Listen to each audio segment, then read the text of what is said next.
ay image yu rafet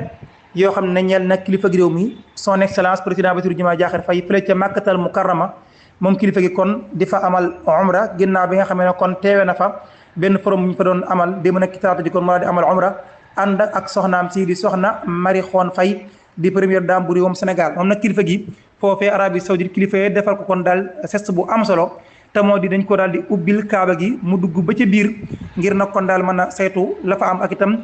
wara bi teet yi nga xam ne kon moo daal di nekk foofee mu daal di koy kon nemmiku moom kilifa gi nag wax na daal jamono yooyu moom la muy yëg rek kon mooy ñaan ngir Sénégal waaye itam ñaan ngir la ñu bëgg ci réew mi ëllëg mu daal di jàppandi kon kilifa gi réewum Sénégal ñaan kon ci daal ak bennoo ak itam jàmm wéy di nekk ci réewum Sénégal gi moom kilifa gi nag ginnaaw bu jigee foofee kon daa war a jàll ca fi nga xam ne moo di ca Turquie foofee mu war faa amal kon visite officielle kon kilifa gi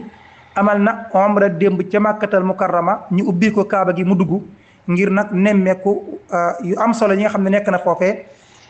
Salman bin Abdul Aziz kon daal di koy defal lu ni mel